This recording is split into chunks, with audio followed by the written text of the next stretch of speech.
નમસ્કાર મિત્રો, આજના વિડીયોની અંદર ધોરણ 12 વિષય છે મિત્રો મનોવિજ્ઞાન, એકમ કસોટી 1 એટલે કે સપ્ટેમ્બર 2021ની સંપૂર્ણ સાચા પેપર અને સાચા સોલ્યુશન વિશે આજના આ વિડીયોમાં માહિતી મેળવવાના છીએ.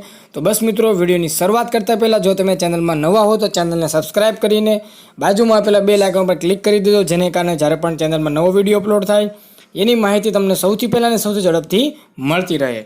તો વાત કરીશું મિત્રો સૌપ્રથમ વિભાગ એની. તો કે નીચે આપેલા પ્રશ્ન ક્રમાંક 1 થી 5 એટલે કે 1 થી 5 તમને MCQ ટાઈપના પ્રશ્ન આપેલા છે. જોઈએ પહેલો સવાલ. તો કે સંવેદના એટલે શું? તો જવાબ આવશે મિત્રો ચેતન અવસ્થા. ઓપ્શન નંબર બી આવશે સાચો જવાબ. ત્યાર પછી આપ્યો છે કે કયા મનોવૈજ્ઞાનિકે ગંધના 6 પ્રકાર આપ્યા છે? તો આવશે ઓપ્શન નંબર ડી હેનિંગ. ત્યાર પછી ત્રીજો, પ્રત્યક્ષીકરણ સંગઠનના નિયમો આપનાર મનોવૈજ્ઞાનિક કયા કયા છે? તો આવશે ઓપ્શન નંબર સી વર્ધીમર, કોહલર અને કોફકા.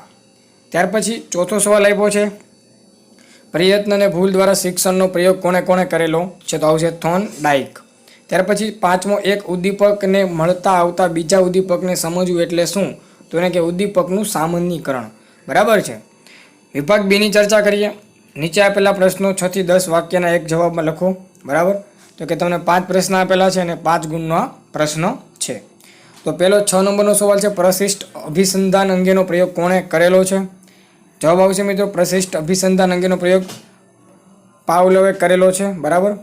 સાતમું, આહા અનુભવ કયા શિક્ષણ સાથે સંકળાયેલો છે? તો કે આંતરસૂજ શિક્ષણ સાથે સંકળાયેલો છે. ત્યાર પછી 8 નંબરનો સવાલ ચિમ્પાન્જી પર કરેલા આંતરસૂજન પ્રયોગો કયા ટાપુ પર કરેલા છે? તો કે કોહલરે ચિમ્પાન્જી પર આંતરસૂજનો પ્રયોગો કેનેરી ટાપુ પર કરેલા છે. 9મો સવાલ મધ્ય કર્ણ અસ્થિના નામ આપો. તેમાં આવશે હથોડી, એરણ, પેંગડું. બરાબર. મધ્ય કર્ણના 3 અસ્થિઓ છે. 10મો સવાલ આપ્યો છે સંવેદનાના પ્રકારના નામ આપો. તો સંવેદનાના 5 પ્રકારો છે દ્રષ્ટિ સંવેદન, શ્રવણ સંવેદન, બરાબર, ગંધ સંવેદન, સ્વાદ સંવેદન અને સ્પર્શ સંવેદન. ઓકે. વિભાગ સીની આપણે ચર્ચા કરીએ. તો 11 નંબરનો સવાલ છે નેત્રમણીનું અનુકૂલન એટલે શું? તો યાદ રાખીશું મિત્રો તો કે કૃષ્ણ મંડળના સ્નાયુઓ પ્રકાશની તીવ્રતા પ્રત્યે અતિ સંવેદનશીલ હોય છે.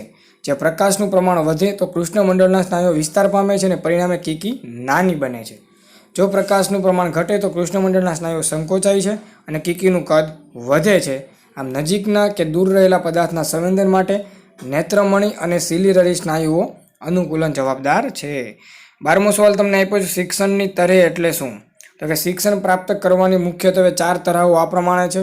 પહેલું છે અનુભવ દ્વારા શિક્ષણ, બીજું છે પ્રયત્ન અને ભૂલ દ્વારા શિક્ષણ, ત્રીજું છે અભિસંધાન દ્વારા શિક્ષણ, ચોથું છે કારક અભિસંધાન દ્વારા શિક્ષણ અને 5મું છે આંતરસૂજ દ્વારા શિક્ષણ.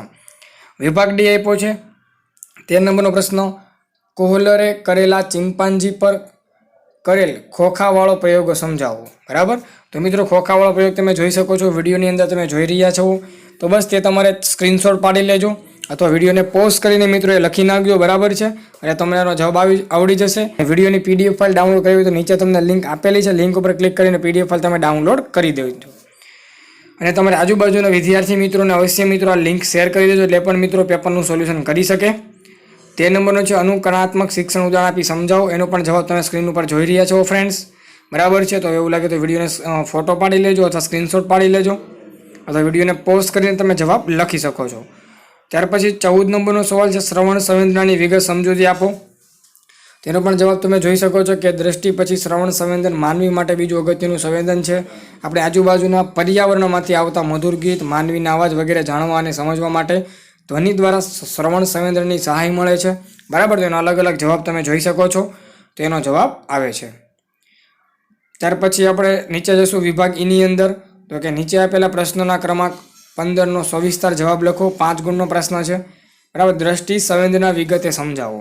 તો દ્રષ્ટિ સંવેદનામાં પહેલું આવશે દ્રષ્ટિ સંવેદન. બરાબર. એમાં વિસ્તૃત જવાબ આપેલો છે, તમે જોઈ શકો છો સ્ક્રીન ઉપર. બરાબર. તો વિડીયોને પોઝ કરીને અથવા સ્ક્રીનશોટ પાડીને અથવા તો PDF ડાઉનલોડ કરીને તમે લખી શકો છો.